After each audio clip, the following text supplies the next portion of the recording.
Hi, it's Chris. If you watched my last video, you'll remember the copperhead with the lizard in its mouth. Well, here, not 30 feet from that spot, I found us another snake. This one is the eastern milk snake. It's a very beneficial snake. Not all of them are bad, because they do great things to keep rodent populations down. They eat large insects and other pest animals. So if you can avoid killing them, it's a very good thing to do. Alright, I brought our little friend out here in the sun, so hopefully we can get a better look at him. You can see he doesn't have much of a neck. The neck on venomous snakes is caused by the difference in size or difference in width of their head due to the venom sacs and other skull structure. And here you can see that the pattern goes right up onto his head. He's getting ready to shed his skin. His eyes have gone milky.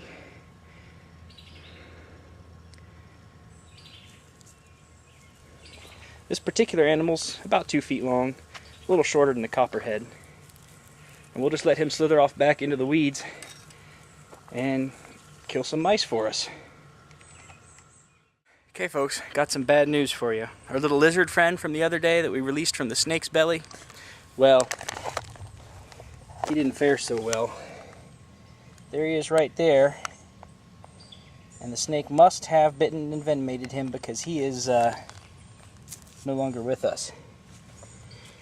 Oh well, such is the circle of life.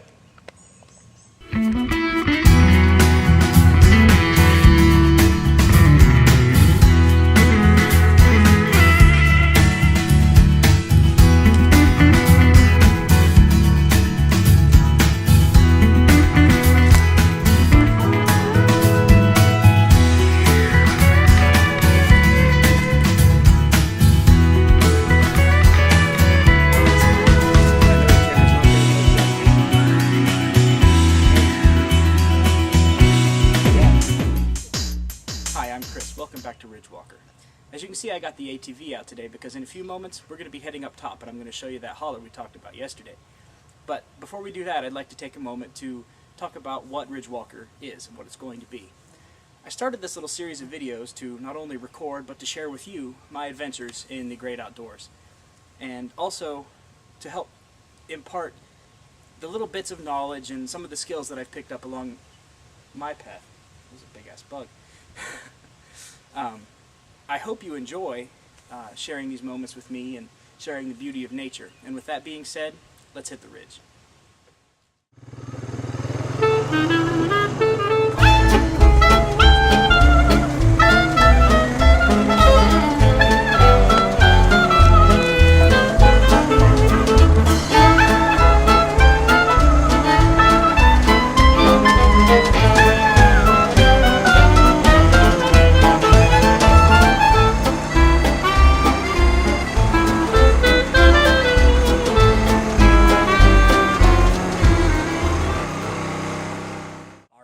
I'm here on the saddle just at the top of the ridge behind the house. You're wedged in the fork of a tree, and this here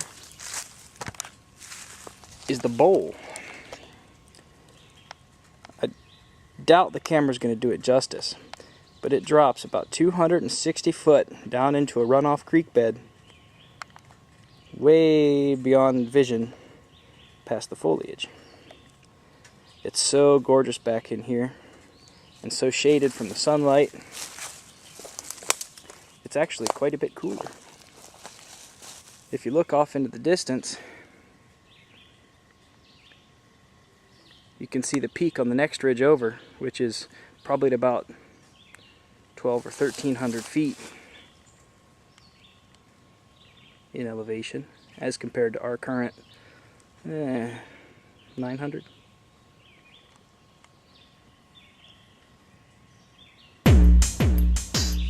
Brought us now into an area where I believe the red-tailed hawk might be nesting.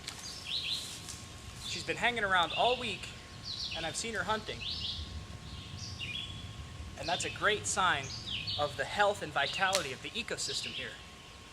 A raptor in the area means that there are a good amount of prey animals, there are lots of tall, strong trees where she can build nests.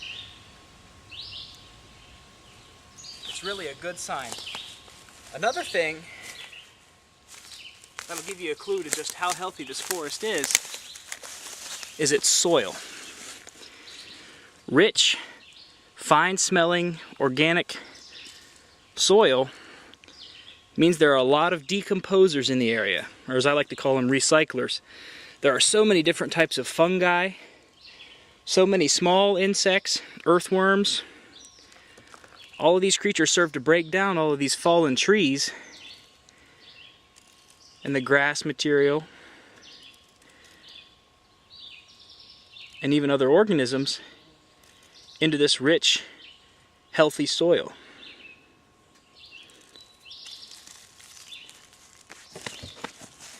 I wish I could grow my garden in that. It's smells good, and this leaf litter provides excellent nitrogen and phosphorus. There are a lot of downed trees in this area. You can see behind me.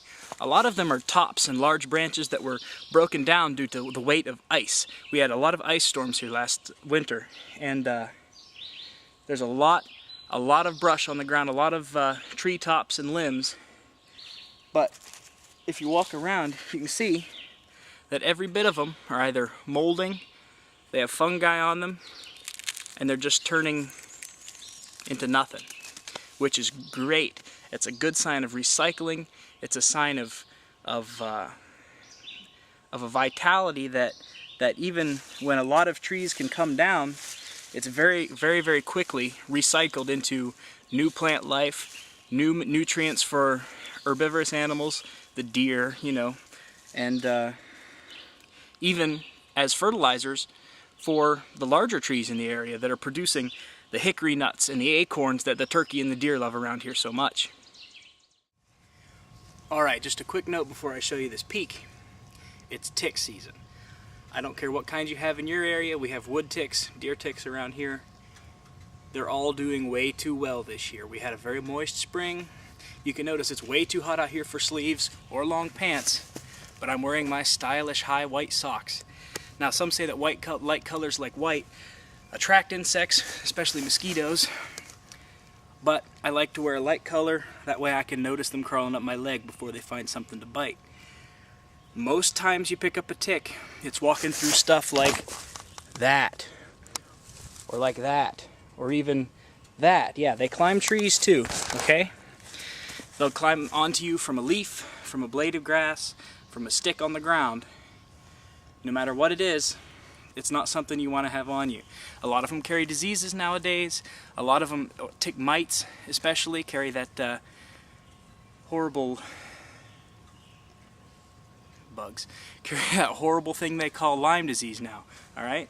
So be extra special careful if you're walking around in grasses, in fields, in the woods where there's a lot of foliage on the ground. If you're going to be coming into contact with it, make sure you're wearing a good insect repellent.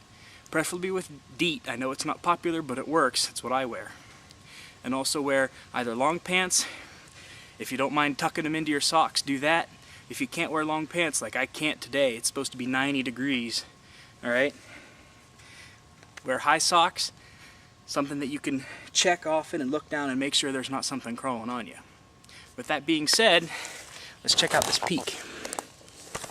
As you can see, it's nothing but downhill from here, as they say. We're at about 1,050 feet in elevation according to my best topo map. And it's one of the tallest in the area, with the exception of that one I showed you earlier. Seems to me like a good spot for a campsite. Oh, there's the Honda. You see this bright sunny patch right here? Leads all the way up to a nice natural chimney in the treetops to direct the smoke upwards. I'm thinking about cleaning that area out for a campfire. And then, just down the hill, there's a nice level spot for a tent. It's going to take some cleanup and a nice fire to burn all this scattered wood. But we'll make a nice campground out of it. I don't know if you can see me behind me.